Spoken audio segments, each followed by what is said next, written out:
dusoma aya majambo dusanga muri ubu butumwa bwiza bwanditswe na Matayo. Ubutumwa bwiza bwanditswe na Matayo muri iki gice cya 12 umurongo wa 33 turashikana ku 35. Matayo 12 33 gushika ku 35 haravuga ngo nimube muvuga igiti ko ari ciza nibyo cyamye ko ari byiza, canke mube muvuga igiti ko ari kibi nibyo cyamye ko ari bibi, kuko igiti kimenyekanira ku byo cyamye. Mwabana b'inzoka mwe, mwoshobora mute kuvuga ibyiza muri babi? Ibibogaboga mu mitima n'iby'akanwa kavuga. Umunyangeso nziza akura ibyiza mu itunga ryiwe ryiza, umunyangeso mbi akura ibibi mu itunga ryiwe ribi. Wegeye imbere gato muri Luka 6, imbere gato muri Luka 6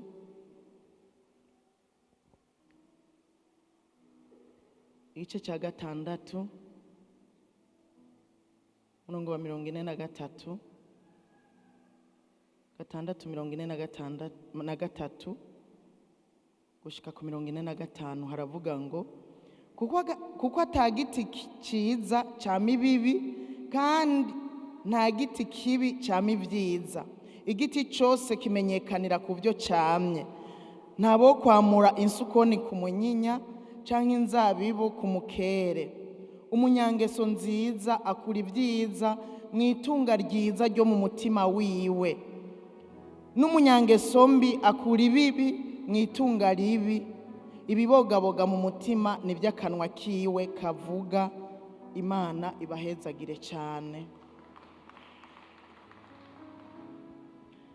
Ndabaramukije mu izina rya Yesu. Tuduze ibiganza turamukanye. Haleluya, haleluya.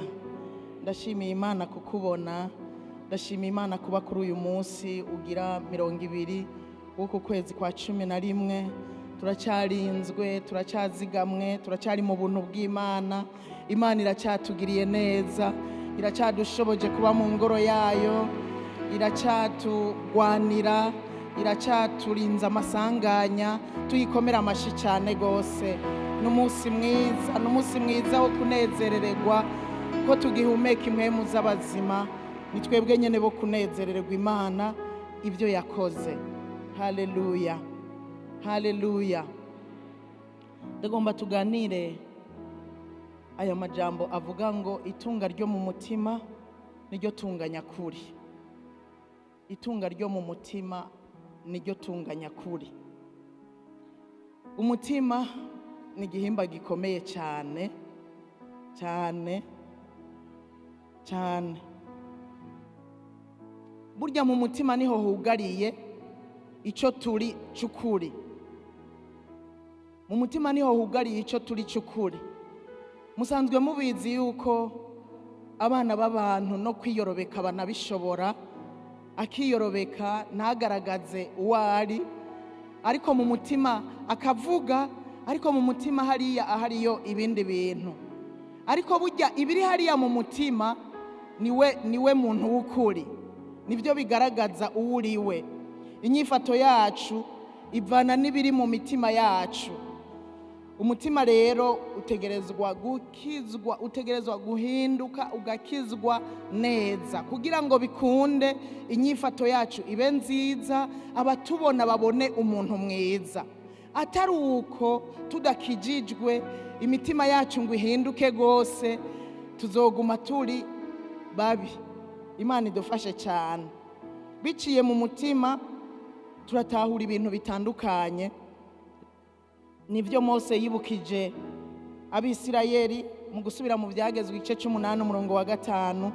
Arababwira ngo mukwiye kumenya mu mitima yanyu yuko Imana yanyu ibahana nk'uko umuntu ahana umwana wiwe. Hari ibintu yari karababwira. Iki ni kimwe mu byo yababwiye bakwiye kumenya. Mu mutima niho hugariye ibyo tuzi, ibyo tutegerezwa kumenya byugariye mu mitima yacu.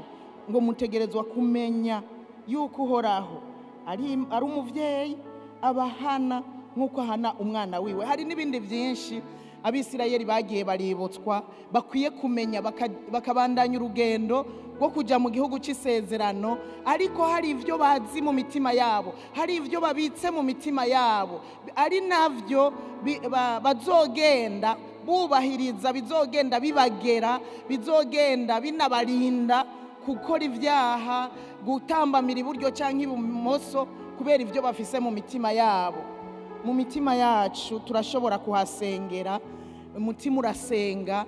Sinzi ko mwibuka Hana hamwe yaduga mu rusengero ageze imbere y'Uhoraho, Bibiliya iravuga ngo arasenga, abandanya gusenga, ariko kuko Hana ngo yavugira mu mutima ngo akubita iminwa gusa, ngo nicyo cyatumye Eli yiyumvira yuko Hana yaborewe.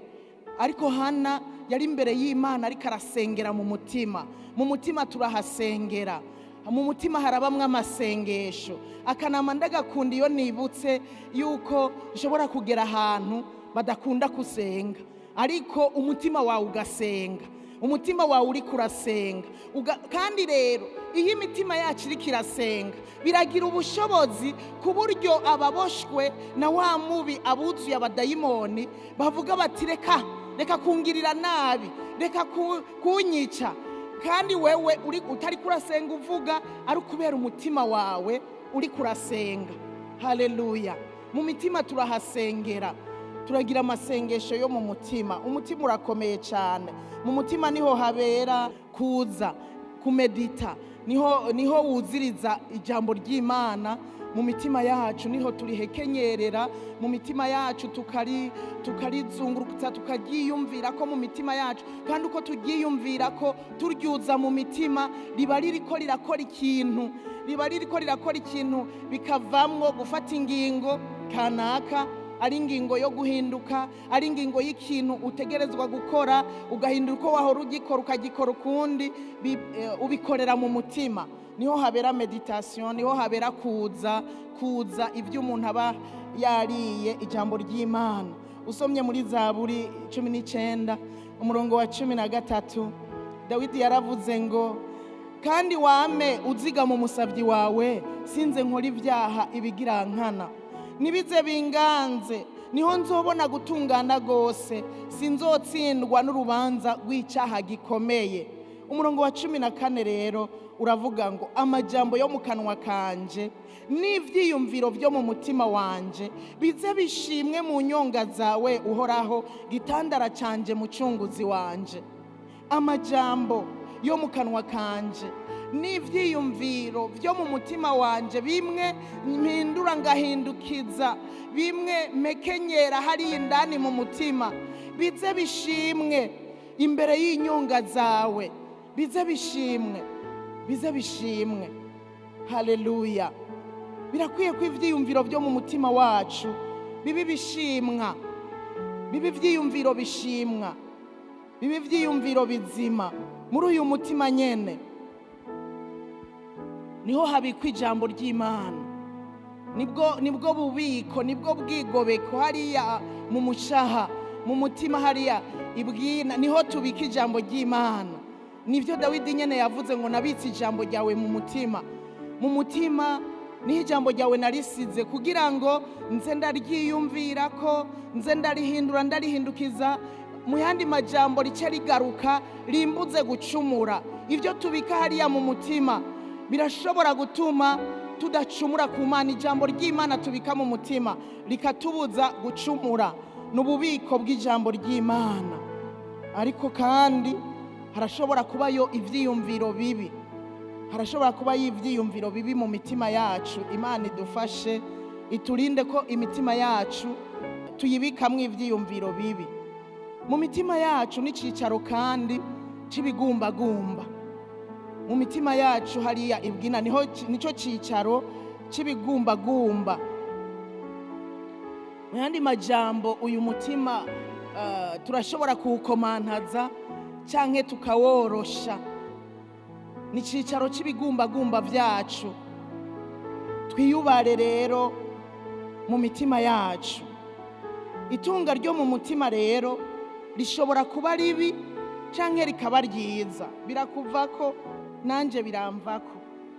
Iri tunga tubika mu mutima rishobora kuba ribi canke ryiza. Nico gituma Salomo yanditse mu migani muri iki gice cya 4 umurongo wa 23 yavuze ngo urinde umutima wawe kuruta uko worinda ikindi kintu cyose.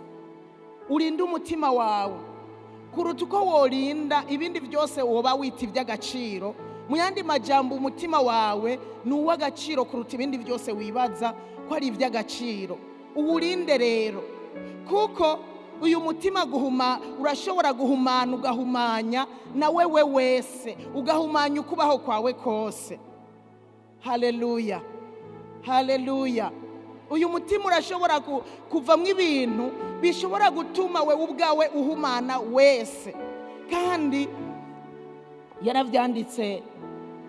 yaravyanditse Mariko muri iki gice c'indwi, yaravyanditse aravuga ngo ku murongo wa igice c'indwi umurongo wa 21, igice c'indwi umurongo duhere ku 20 haravuga ngo kandi aravuga ati ibiva imbere mu muntu nivyo bimuhumanya, kuko imbere mu mitima y'abantu havamwe ivyiyumviro bibi, ubushurashuzi, ubusuma, ubwicanyi, ubusambanyi, ukwipfuza, kugira nabi, ubugunge, iby'isoni nke, ijisho ribi, ibitutsi, ubwibone, urupfu. Ibyo bibi byose biva imbere nivyo bihumanya umuntu. Aha yari yishuye abafarisayo n'abanyabwenge b'ivyanditswe bariko baramukarira ngo kubera ikabigishwa bawe bashobora kurya badakaravye, bashobora kurisha intoke zihumanye, no kuvuga ngo intoke zidakaravye, bamukarira. Hanyuma Yesu arabishura ngo ibija mu muntu sivyo bimuhumanya, ariko ibimuvamwo nivyo bimuhumanya. Ibimuvamwo bivuye muri wa mutima nivyo bimuhumanya, nivyo bimuhumanya.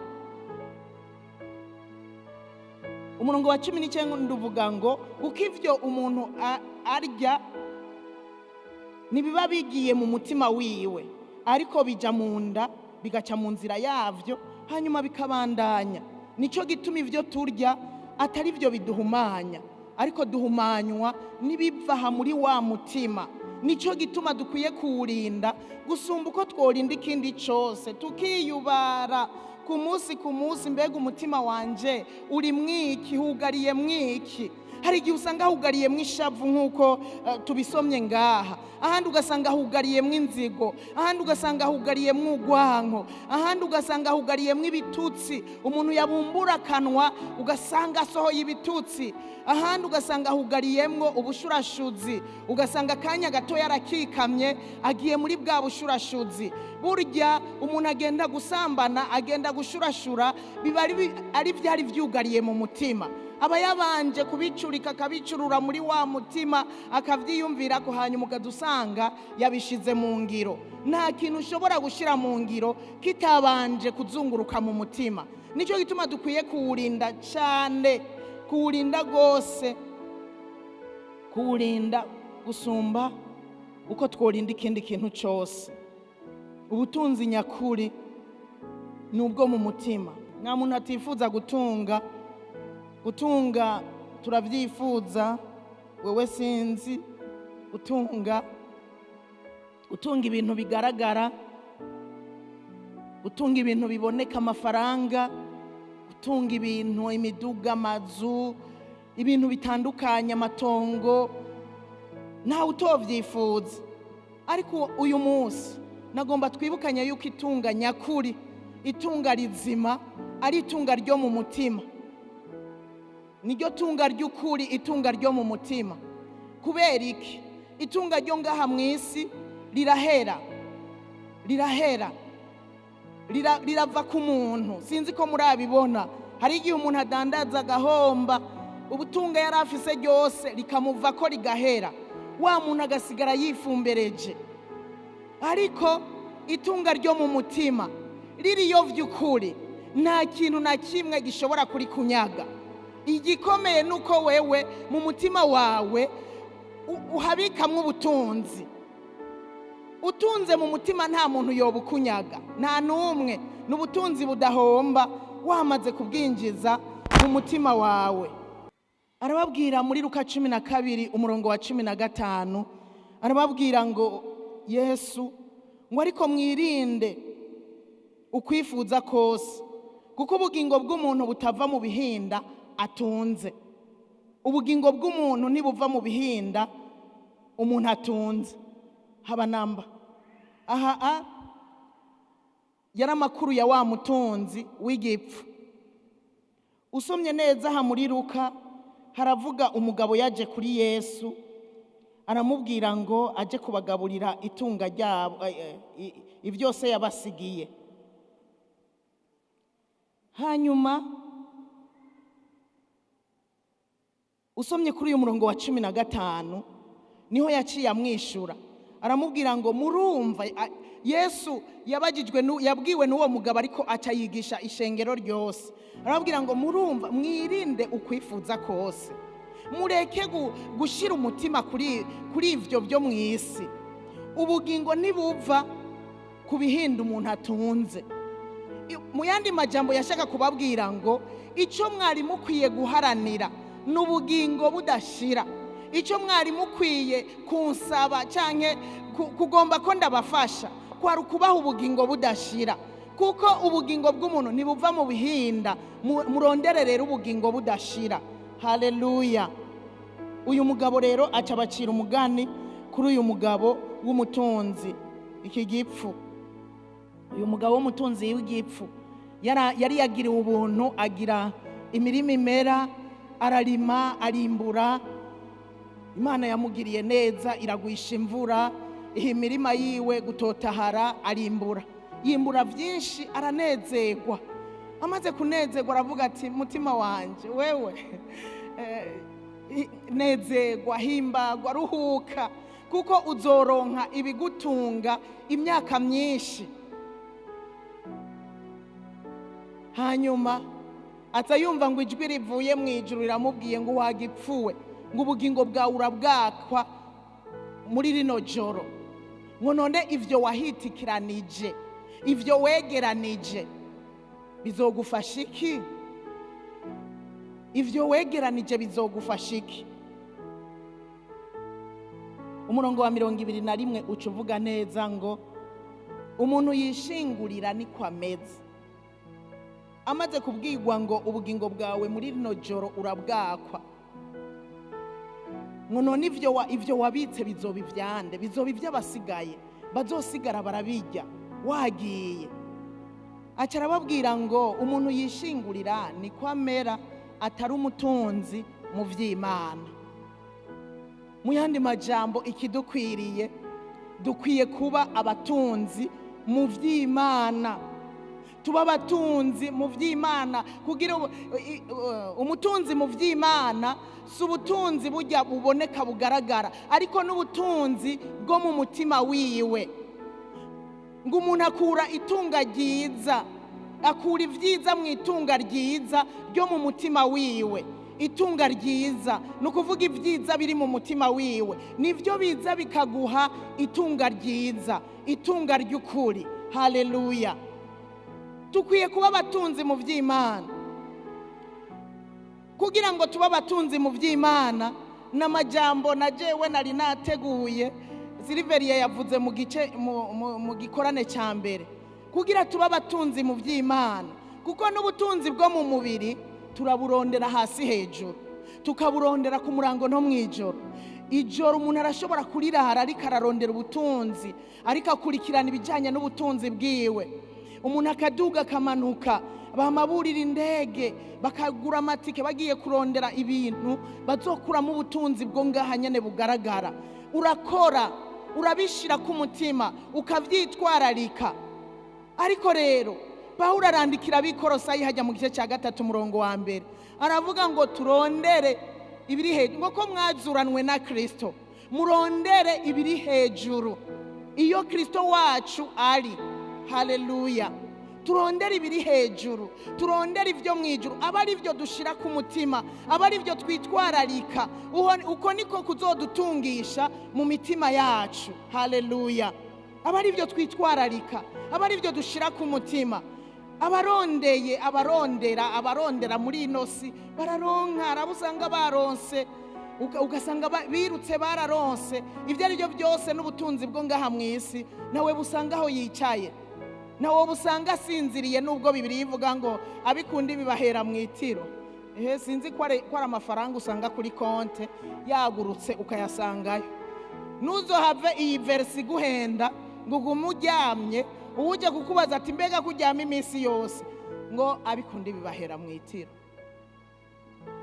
Eka niwaguma uryamye ubworo buzokuza, ko ni nako Bibiliya ivuga ngo umuntu aguma asinziriye, aguma aryamye, aba ariko yikwegera ubworo. Ibyo mu isi birarondegwa, ariko n'iby'imwemu birarondegwa. Turakwiye kubishira ku mutima, tukavyitwararika ku murango no mwijoro. Uyu munsi sinzi ukuri kuritwararika ivy'Imana, umwitwararika ubifisemwo sindawuzi umwanya utanga ku vy'Imana sinzi ukungana, ikiguzi uriha ku vy'Imana sinzi uko kingana ku kiguzi, kuko ivy'Imana ntushobora kubironka atacu utanze. Umugani wa Dawidi babwiye hamwe yaja ku mbuga, nimba ari yande sindamwibutse, akavuga agiye gutanga ibimazi, aramubwira ati mwami ntiwirige urikoroga, reka ndaguhe ibimazi, ndaguhe n'inkwi utanga ibimazi. Dawidi atapu reka sinotanga ibimazi ataco binkeheje, mu yandi majambo ataco nkoze, nanje ntigoye ngo ngire ikiguzi ntanze. Ico kimazi numva umengo nico imbere yanje ntico bagihimbaye Imana. Ivy'Imana dutegerezwa kuriha ikiguzi, dutegerezwa kuriha ikiguzi kugira ngo tuba abatunzi. Urabirondera kugira umutima wawe utunge, urarondera ukumurango mwijoro, urarondera ko twazuranwe na Kristo, kandi tukaba twiteze cyane cyane ko azogaruka kutujana ngo ahari tuhabane nawe. Twitwararika ivyo hejuru, iyo Kristo wacu ari, tubishire ku mutima ku murango no mwijoro. Nugukora ibimuhimbara, gukora ubugombe bw'Imana, nivyo nyene niko kubirondera ukabishira ku mutima. Ibyo dukora byose ukirasura yuko uriko urakora ibihuye n'ivy'Imana igomba, ibihimbara Imana. Na Silveri yabivuze neza ngo igikorwa cyose dukora tugikore mu ntumbero yo guhesha icubahiro Imana. Ico igikorwa cyose nabijya womengo turiko dukora ibyacu, bijya dukora ku kazi, tubikore duhesha icubahiro Imana. Haleluya, haleluya. Umunyangeso nziza rero akura itunga ryiza ryo mu mutima wiwe, akura ivyiza mu itunga ryiza ryo mu mutima wiwe. Tugira ingeso nziza, ibyo dukora tubikorana ingeso nziza. Haleluya, tubikorana ingeso nziza, tugira ingeso nziza, kuko mu mutima hari itunga ryiza. Nababwiye yuko ibiri mu mutima bigaragaza uwuri, inyifato yacu ibiri kirava mu biri mu mitima yacu. Ingeso nziza ziva uko tumerewe mu mutima, ubutunzi buri mu mutima. Burya uko aho hanze mu miryango cyangwa ku kazi uko tubayeho kuragaragaza ibiri mu mitima yacu. Ubutunzi bwo mu mutima nibwo butunzi nyakuri dukwiye kwishimira gusumba kwishimira ikindi cyose. Haleluya, haleluya. Itunga ryo mu mutima, umuntu atunze mu mutima niwe muntu akwiye kugenda mu ibarabara akikubita mu gikiriza akavuga ngo Mana uragahezagirwa, atari kwikubita byo kwishima, ariko akavuga Mana uragahezagirwa, ndumva ko tumatanye neza, ndumva ko hari icyo mfise, ndumva ko hari ijambo nabitse muri jewe, ndumva ko biriko biradudubiza, ndumva ko matanye nawe, ndumva ko imigenderanire yanje nawe ari myiza. Ndavyumva. Iyo dufitanye imigenderanire myiza n'Imana iratuganiriza, ikatubwira ibyo itubwiye tubika mu mitima. hanyuma ejo tugaca tugenda tukabishira mu ngiro.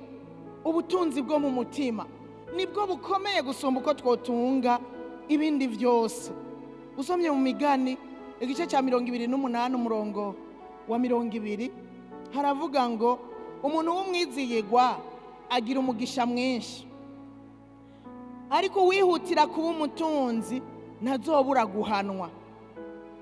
Umuntu w'umwizigirwa agira umugisha, ibyo yarakeneye by'umubiri arabihabwa umuntu w'umwizigirwa, ariko wihuta agakoresha ingufu zose kugira ngo arabe ko yoba umutunzi azosanga aguye mu mitego. Ariko niwaba umwizigirwa biriko bidudubiza biva mu mutima wawe, ubutunzi buri mu mutima wawe bukaba ubwizigirwa, nagenda kubwire ngo ubwo bwizigirwa buzogutungisha, buzoguhesha umugisha, buzoguhesha umugisha, buguheshe bimwe wari ubuze, biguheshe bimwe wari ukeneye, usange uratunze mu buryo bw'umutima, ariko usange uratunze no mu buryo bw'umubiri. Mu yandi majambo, itunga ryo mu mutima rirakwega itunga ryo mu mubiri. Haleluya. Itunga ryo mu mutima rirakwega itunga ryo mu mubiri. Mu yandi majambo, nitwihutira gutungisha imitima yacu, tukihutira gutungisha imitima yacu, ibyo dukora byose tukabikora twubasha Imana mu bwizigirwa n'ingeso nziza n'ibindi dusunikwa gukora tubihawe na mpwemu yera, nagenda babwire ngo umugisha uzodukurikira.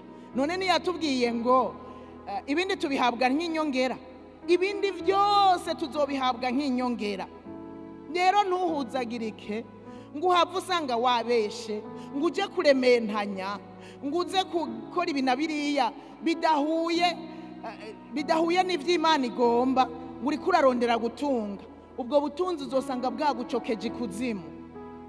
Ubwo butunzi buzogutwara mu nzira nziza ije ikuzimu.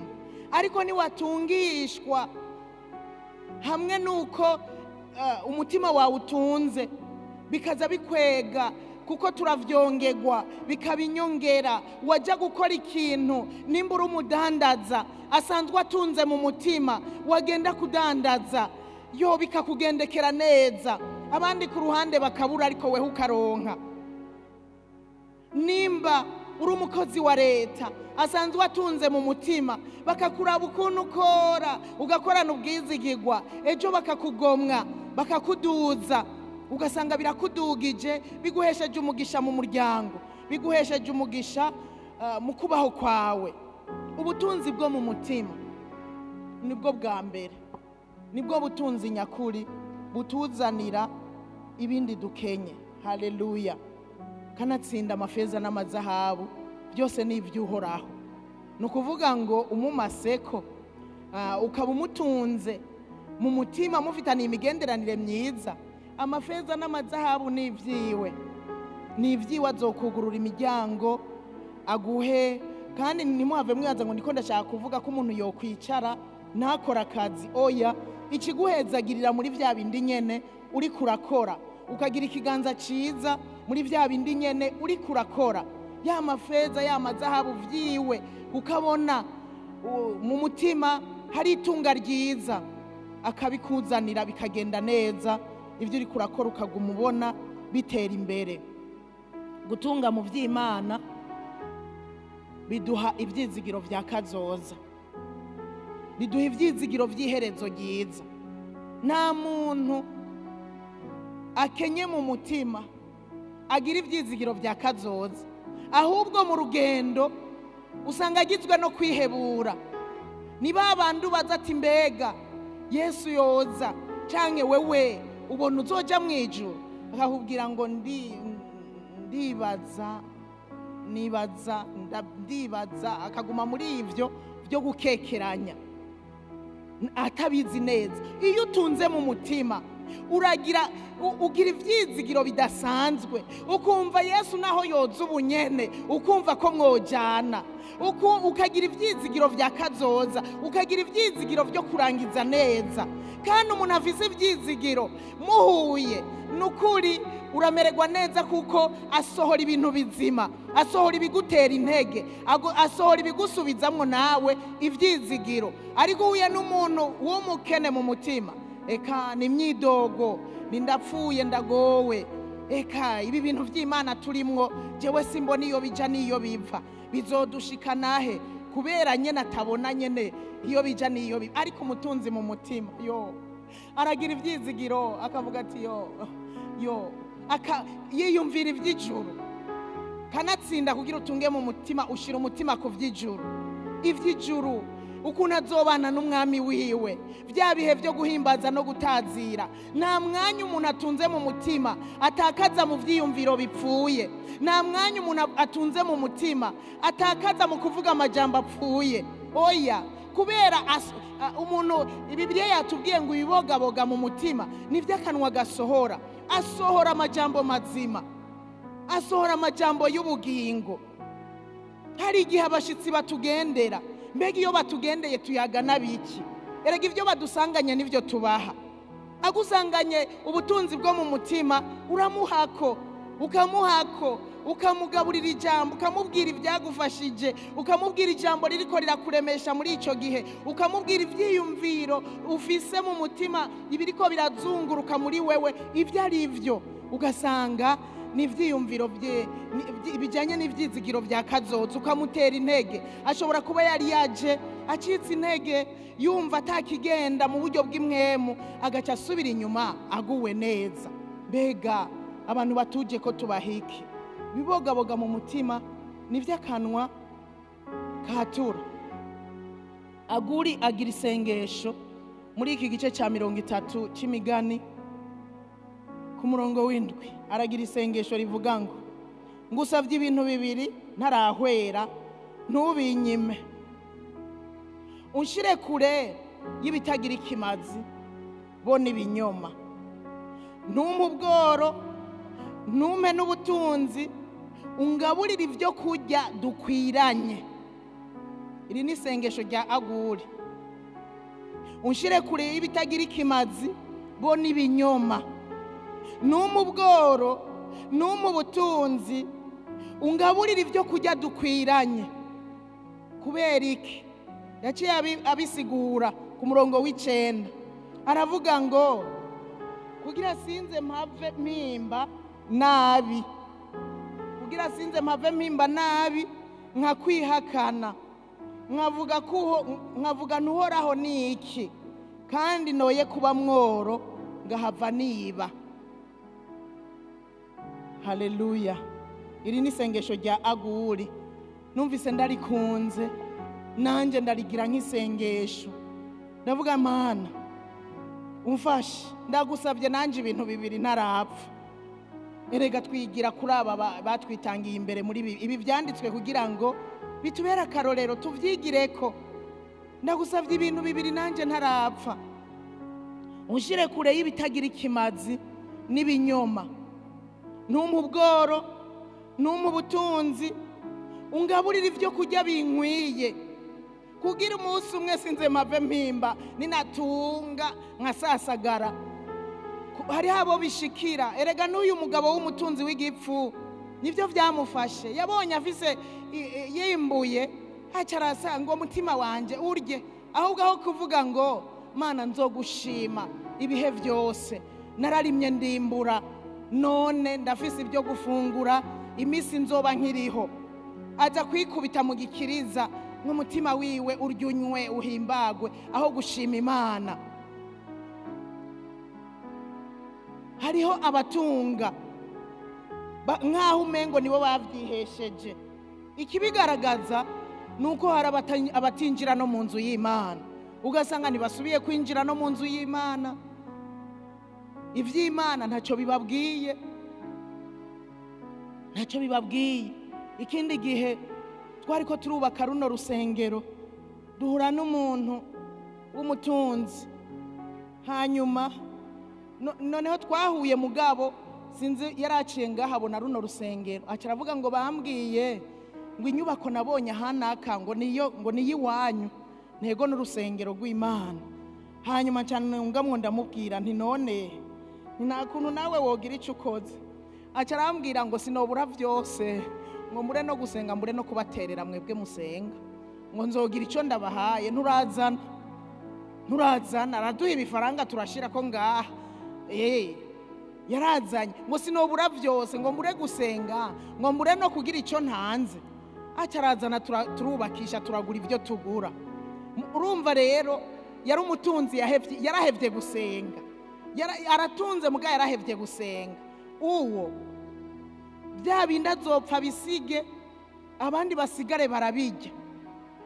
Aguri niwe yasenze neza, aravuga ngo ntuzumpe ubworo ndagusabye, ariko kandi ntuzompe n'ubutunzi kugira ngo sinzohamave mpimba umunsi umwe ngo ndakwihakana cyangwa ngo nzobe mworo ntukishe izina ryawe, uramgaburira ibyo kurya binkwiriye. Haleluya, niryo sengesho dukwiye kugira. Twirukange turondera ubutunzi mu by'Imana, tugire umwete wose kugira ngo dutunge mu by'Imana, hanyuma duce dusaba ubutunzi budukwiriye, ibyo kurya bidukwiriye. Kandi by'ukuri ubutunzi nyakuri no kubumbwa n'ibyo ufise ibyo kurya, ukagira ibyunyu, ukagira ibyo wambara. Bibiliya ivuga ngo biba bidukwiriye, ukumva ko biguhagije. Imana idufashe cyane. Haleluya, Imana idufashe kandi idushoboze kumenya ikiruta ikindi. Erega burya hari igihe tubyifatamwo nabi kubera tutamenye ikiruta ikindi, tutamenye amapriorite. Ugasanga umuntu yahaye priorite bitari ibyo. Burya ikiri prioritere n'ubutunzi bwo mu mutima, nibwo bwibanze, nibwo dukeneye. Ibindi byose, ubwo butunzi bwo mu mutima nibwo buduha n'ubwenge bwo kurondera ibyo mu mubiri. Ubu butunzi bwo mu mutima nibwo budushigikira n'ibyo turiko turakora bikagenda neza, tugahabwa umugisha n'uhoraho. Rero tumenye ikiruta ikindi, aba arico dushiramwe ingufu zose. Tumenye ikiruta ikindi, aba arico twirukira ku murango no mwijoro. Tumenye ikiruta ikindi, aba arico twitwararika. Haleluya, haleluya. Umuririmbyi w'indirimbo y'178 yararirimbye, aravuga ngo mu isi hari itunga nk'inka n'ibindi. Aca aravuga ijambo rikomeye, aravuga ngo ariko irya Yesu rirabiruta. Itunga rya Yesu rirabiruta. Itunga ryo mu isi niryo duhesha gukizwa ibyaha no kujya mu ijuru. Aha niho nsozerereye. Mu isi hariho itunga ryinshi mu bitandukanye. We yahereye ku nka, kandi abafise inka babyita ubutunzi. Ese ukuntu zikonsoma, urazitunga abantu bakabona zigenda, nawe wakobotse zirarya kugira yemwe keza nyene bakigura kugira zise neza. Hajya ziba zariye kugira ziguha amata menshi, ziba zariye. Rero wisanga uguma uzirundamwo abantu bakabona zigenda, bakabona hajya inyungu inarimwo si y'ikirenga gose. Inyungu irimwo nuko tuzibaga tukazirya gusa, numbatse nuko tuzibaga tukazirya na yahandi. Inyungu si y'ikirenga. Rero mugabo mu Kirundi, mu Barundi, ubufise inka kuva kera bamwita umutunzi. Plus agira nyinshi bavuga tujya muntu aratunze. Ariko uyu muririmbyi yaravuze ngo mu isi hari itunga nk'inka n'ibindi byinshi bitandukanye, ngo ariko irya Yesu rirabiruta. Kubera ikiri biruta, nukubera iri tunga ryo mu isi nirishobora kuguhesha gukizwa ibyaha no kujya mu ijuru. Wapi? Iri tunga ryo mu isi nirishobora kuguhesha gukizwa ibyaha no kujya mu ijuru. Icoma tugatunga ubutunzi bwo mu mutima, dutunge Yesu mu mitima yacu. dutunge ibya Yesu mu mitima yacu, dutunge iby'Imana mu mutima yacu, ubutunzi bwa Mpwemu Yera bube mu mitima yacu. Ubutunzi bwa Mpwemu Yera murabuzi, nibijya vyamwa yama bibe muri twebwe, bibe muri twebwe, dutunge mu mitima, ibindi byose bizokwambara amababa bidukurikira. Ukaba uri hano rero udafise Yesu, ukaba udafise n'amahera, uri umugorwa gusumba abandi bose. Urazi kubura Yesu ukabura n'amahera, nibara n'ubugesera. Wewe rero waragowe gusumba abandi, waragowe gusumba abandi. Nta Yesu ufise, nta n'inka ufise, nta n'impene, mbere nta n'urukwavu. Wumva atari ibara? Kubura Yesu, ari Yesu rero wo mutunga, araruta ibyo byose, araruta ibyo byose basha. Yesu, abantu muvise Yesu munezerwe, tunezerwe, turyohewe, tumukomera amashi, tumukomera amashi, kuko Yesu n'ubutunzi busumba ibindi byose. Haleluya! Wibutse uri mwibarabara kufise Yesu, kumutunze mu mutima wawe, atari uwo ku munwa gusa, atari uwo ku munwa. Oya, oya, kutunze Yesu gatunga n'ivyagezwe vyiwe muri wewe, bikurinda gukora ibyaha, bikurinda gucumura. Uzoza unezerwa. Nimwahura n'umutunzi akaze ari mu kiduga ciza, uri kuragenda n'amaguru, uramubwira ati bayi, igire jewe burya nubwo ndi ku maguru ndakuruta. Turabaruta, nubwo ndi ku maguru ndakuruta, ndakuruta kubera mfise Yesu, ndakuruta kubera. Hapana mugabo byo kuba ibijuju ngo muce muza muragenda mubasanga aho bakorera ngo naho umeze uko ndakuruta. Oya, bitware mu mutima, kuko ni n'ubutunzi bwo mu mutima. Ariko kandi uronsa akaryo, ugenda umubwira ati Imana yarakugiriye neza, n'ukuruza uri bukushima Imana, Imana yaraguhaye umugisha. Hanyuma uca umubwira uti ariko hariho itunga risumba ayandi matungo yose, niryo nari ndakuzaniye. Uwo ni Yesu. Uca umubwira uti uwo ni Yesu, uwo mwinjiza muri ibyo bintu byawe, mu mutima wawe, yocaza muri ibyo bintu byawe navyo nyene, hanyuma akabizigama, akabizitirira, hanyuma bikaba ibitazogutwara muri Gehinomu. Erega rero afise ubutunzi buzobatwara muri Gehinomu. Imana idufashe cyane. Ukaba uri hano rero utarakira Yesu nk'umwami n'umukizi, ndagutumiye uze wakire Yesu, ugira itunga ryo mu mutima, ugira itunga ryo mu mutima, umutunge Yesu. Yesu azoguhesha ubugingo, Yesu aragukiza ibyaha, kandi niwe azoguhesha kuja mu ijuru. Haleluya! Yesu adukiza ibyaha, yapfuye kubw'ibyaha byacu, amaraso yiwe atwoza ibyaha byose.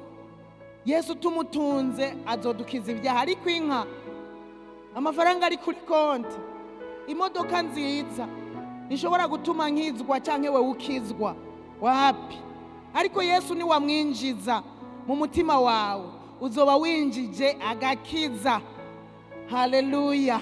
Uzoba winjije ubutunzi budasanzwe, buzoguhesha gukizwa neza no kuja mu ijuru, kuko nivyo dukeneye kuruta ibindi byose. Nivyo dukeneye, nivyo dukwiye kwihutira. Abakristo bo muri Rocher, burya ico dukeneye n'abantu batunze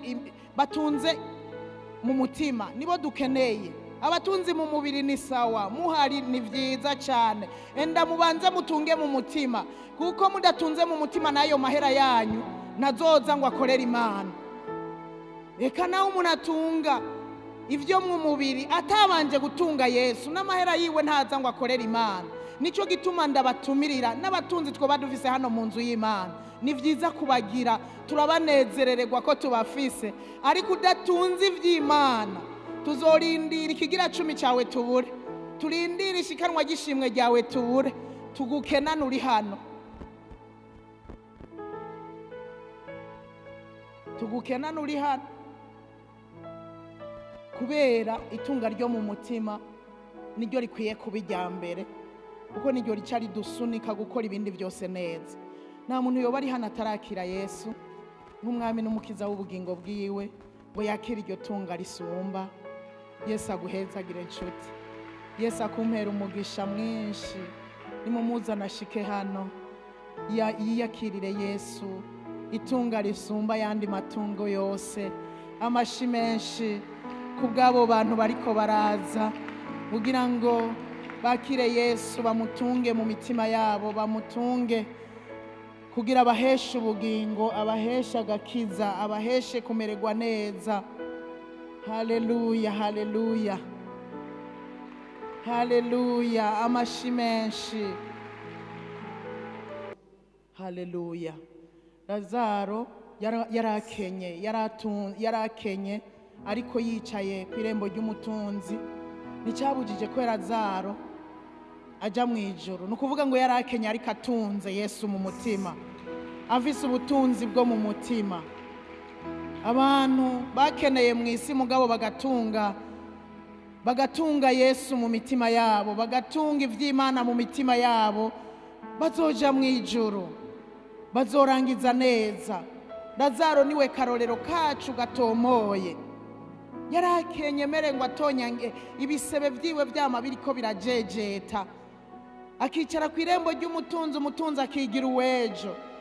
Byose urupfu rwarabishize ku mugaragaro. Bica biragaragara ati kumbe Lazaro yaratunze mu mutima. Wa mutunzi nawe w'ibigaragara yagiye mu muriro, asigara aricuza ngo abona Lazaro, Imana imwugururira akadirisha ngo abona Lazaro aryamye mu gikiriza cya Aburahamu. Hanyuma aravuga ati Lazaro, ndasinzikariye no mu kuzimu, ndakwinginze urungike basima ry'amazi urikorokereze mu kanwa iwanje. Ati pu, ati hagati yawe nanje hari imanga nini ya cyane. Mu yandi majambo naho duhuriye. Lazaro yarakenye mu mubiri bigaragara, ariko apfuye byaragaragaye ko yari umutunzi mu by'Imana. Nuko nawe utarakira Yesu turagutumiye. N'uwo bari hano yamutaye Yesu, yataye ubutunzi bushitse. Reka turirimbe tukikurindiriye nawe.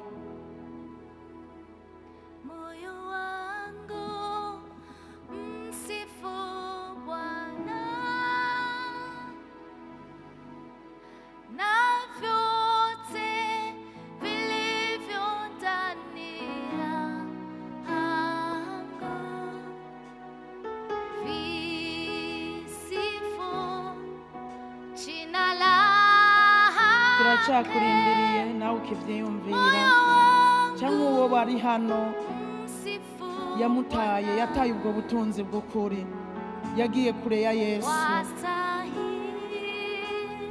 agatakaza ubutunzi nyabwo.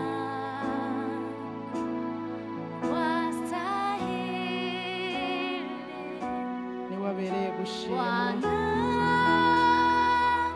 yikoreye umusaraba.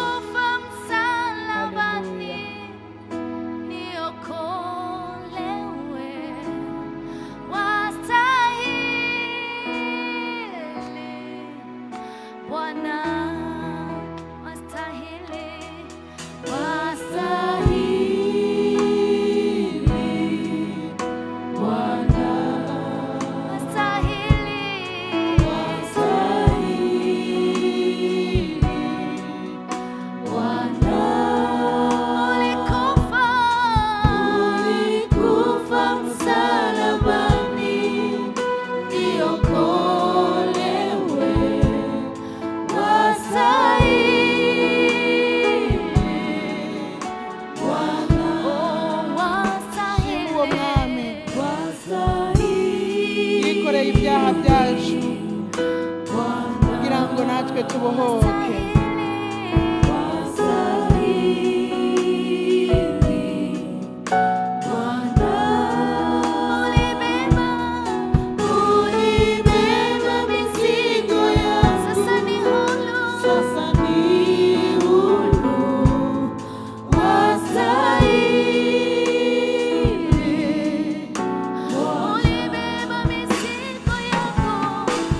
Ulibeba mizigo yako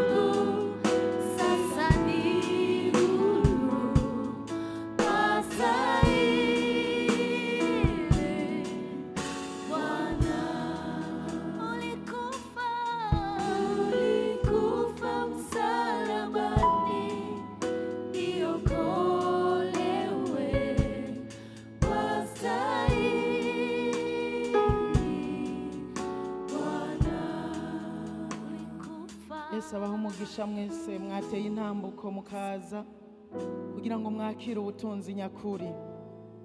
N'abari ku buhinga ngurukana bumenyi, umuntu wese yoba agomba kwakira Yesu we butunzi bw'ukuri, ngo amwimike amubere umwami n'umukiza w'ubugingo bwiwe. Turamuhaye ikaze ahaba bazoba bariko barasubiramwo aya majambo, nawe asubiranemo nabo. Mwakoze guca bugufi mugapfukama kugira ngo mwereke uwo Yesu ko muciye bugufi. Ariko reka aka kanya munyemerere muve hasi, Yesu mumwakire mwemye, musubire mwaya majambo, mwaturisha akanwa ko Yesu ari umwami. Mwizere mu mitima yuko Imana yamuzuye mu bapfuye, muronke agakiza kuri uno munsi, muronke ukugororoka, muronke n'agakiza.